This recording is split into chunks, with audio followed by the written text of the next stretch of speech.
Bonjour, bienvenue à Lingua Francia avec Siam.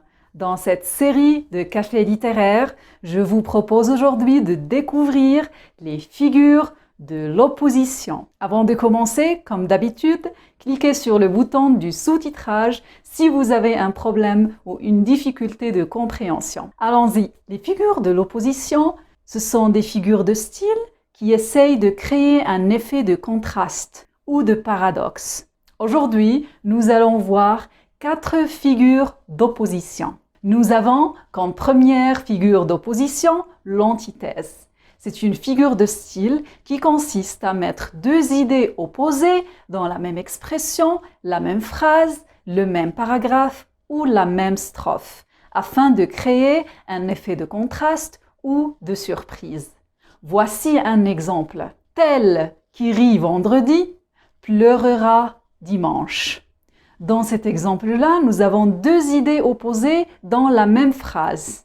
Tel qui rit vendredi pleurera dimanche. 2 idées opposées dans la même phrase, c'est l'antithèse. Un autre exemple, mieux vaut mourir debout que vivre à genoux. Dans cette antithèse, nous avons une opposition de 2 idées dans la même phrase. Mieux vaut mourir debout, c'est la première idée, et la deuxième idée qui s'oppose à la première, c'est vivre à genoux. C'est une antithèse. La deuxième figure de style est l'oxymore. L'oxymore est une figure d'opposition qui met 2 mots opposés et juxtaposés, ça veut dire côte à côte, dans la même phrase ou la même expression. Voici un exemple. Cette petite grande âme. Nous avons la juxtaposition de 2 mots opposés dans la même phrase, petite et grande. L'effet provoqué ici, c'est un effet de contraste. Un deuxième exemple, le soleil noir de la mélancolie. Les 2 mots opposés ici, soleil, il y a la lumière, et nous avons noir, obscurité. Ces 2 mots-là sont juxtaposés.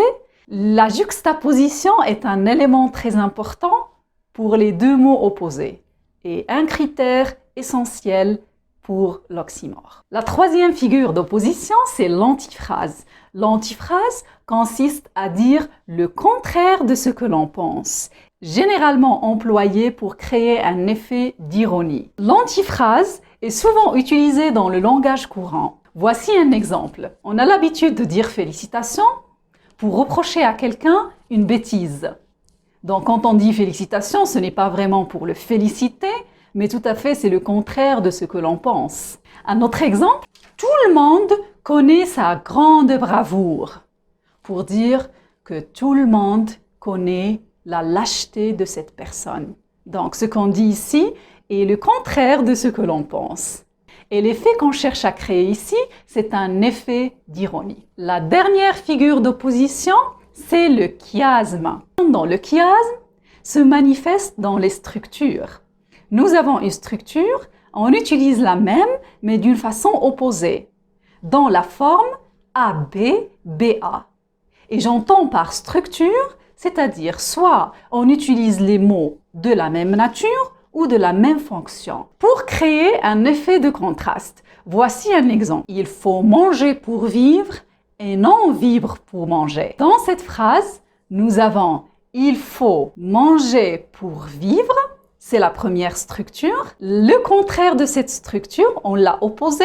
Nous avons « et non vivre pour manger ». On a opposé les mots, mais on a gardé la même structure. Voici un deuxième exemple. En temps de paix, les enfants enterrent leurs parents. En temps de guerre, les parents enterrent leurs enfants. C'est un jeu de mots. Les structures sont les mêmes, mais les mots changent de place. Voilà, ça ce sont les figures d'opposition. L'antithèse, 2 idées qui s'opposent dans la même phrase, le même paragraphe, la même expression ou la même strophe.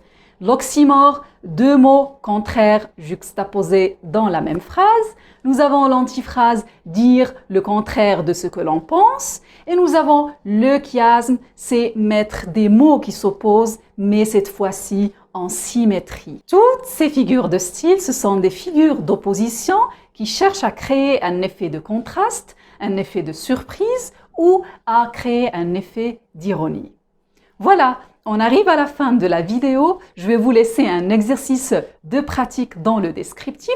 Si vous avez des propositions ou des commentaires ou des questions, n'hésitez pas à les poster dans la partie commentaires. Je vous dis au revoir et à bientôt pour une nouvelle vidéo et une nouvelle leçon.